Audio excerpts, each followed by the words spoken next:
Беспризорная собака жалобно выла, плакала и звала на помощь. Только посмотрите, кто ее спас. На окраине большого портового города, там, где асфальт заканчивался и начинались заброшенные промышленные зоны, жила бездомная немецкая овчарка по имени Альма. Ее окружал суровый мир, скрип ржавых ворот, гул грузовиков, резкий запах топлива, соленый ветер с воды и ледяной бетон под лапами. Она обитала здесь так долго, что уже не помнила, каково это — доверять людям.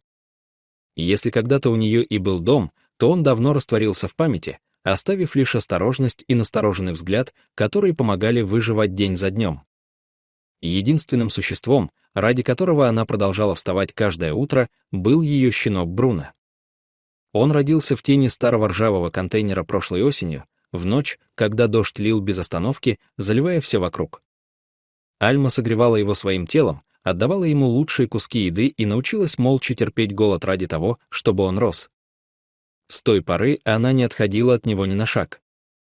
Она учила его отличать опасные звуки от обычных, замирать при шуме чужих шагов, не приближаться к людям с грубыми голосами и держаться подальше от машин, которые несут смерть. Их дни проходили одинаково: обход территории, поиски еды, короткий отдых в укромном уголке и снова настороженность.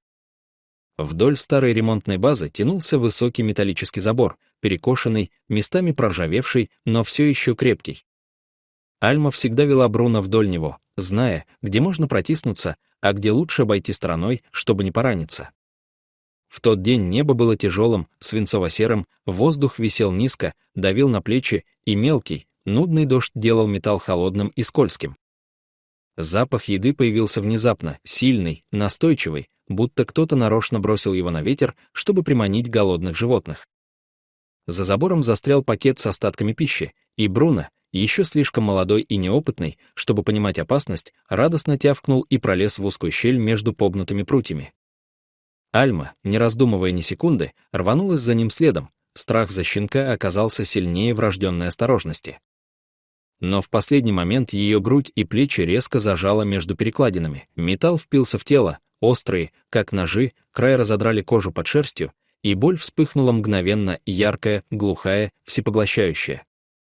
Она дернулась назад, потом вперед, забор заскрежетал, застонал, но не поддался. С каждым отчаянным движением давление становилось все сильнее, железо врезалось глубже. Воздух начал выходить из легких короткими, рваными толчками, сердце колотилось так, что казалось, оно вот-вот разорвется, выпрыгнет из груди. Альма застряла окончательно, не опереться лапами, не повернуть голову, ни даже чуть сдвинуться в сторону. Холодный, мокрый металл сдавливал грудную клетку, и каждый вдох превращался в мучительную борьбу за глоток воздуха. Дождь стекал по ее морде, капли заливали глаза, смешиваясь со слезами боли и отчаяния. Лапы постепенно немели, тело дрожало от напряжения и холода, а сил оставалось все меньше. Бруно оказался по другую сторону забора. Он метался вдоль него, скулил, царапал бетон когтями, пытался просунуть морду между прутьями, чтобы дотянуться до матери, лизнуть ее, успокоить. Его тонкий, отчаянный, срывающийся на визг голос отражался от пустых ангаров и возвращался эхом, словно сам огромный равнодушный город отвечал ему пустотой. Он не понимал, почему мать не может двинуться, почему она лежит так странно, почему пахнет кровью. Он старался ее ободрить, нежно вылизывая ее щеку через щель.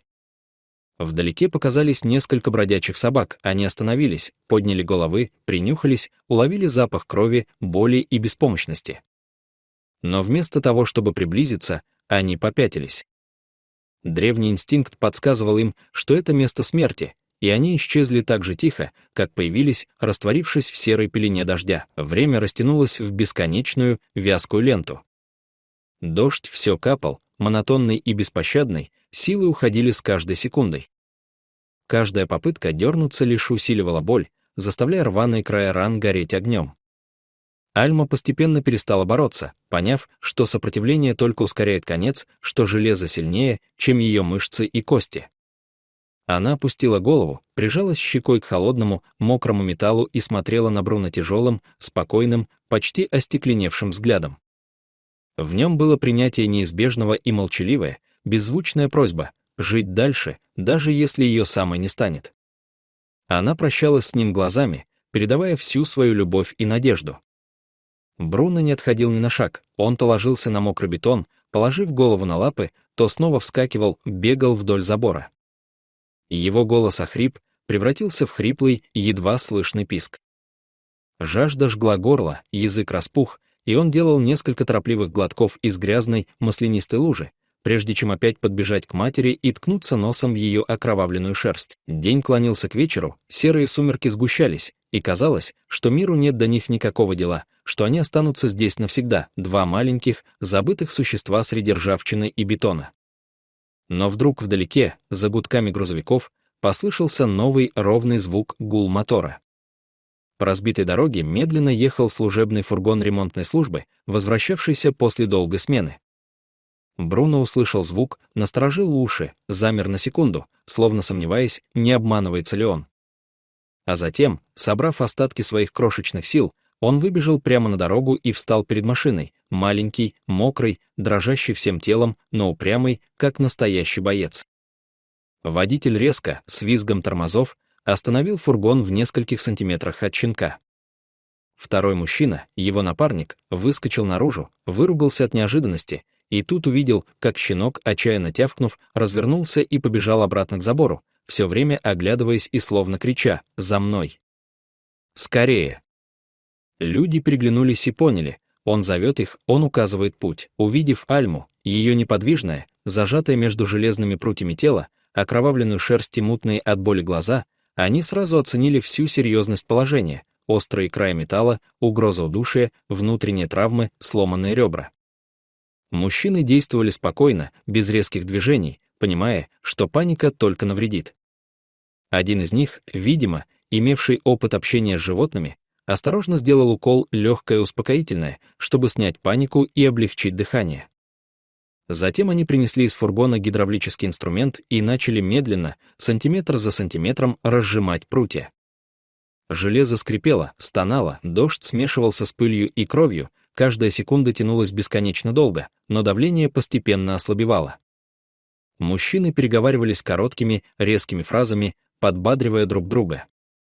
Наконец тело Альмы осторожно высвободили из ловушки, и она бессильно рухнула на бок на мокрый, холодный бетон, тяжело дыша, открыв пасть, но уже ровно, без конвульсий. Бруно тут же подбежал, прижался к ней всем своим маленьким, дрожащим тельцем, уткнулся носом в ее шею, лизнул, заскулил, тихо, радостно, облегченно.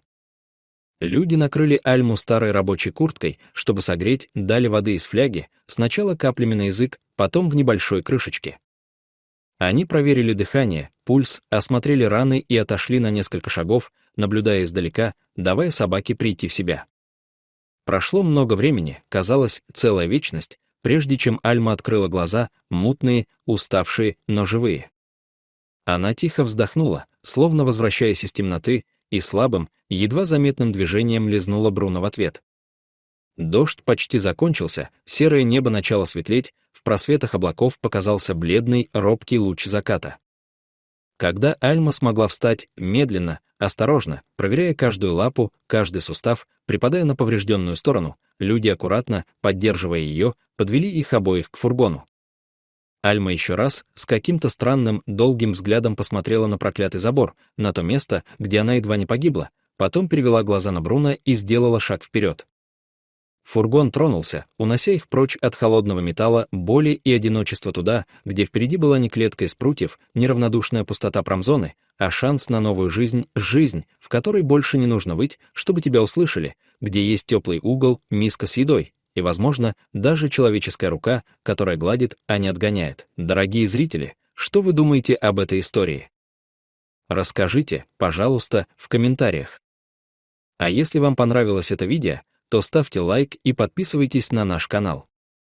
До свидания.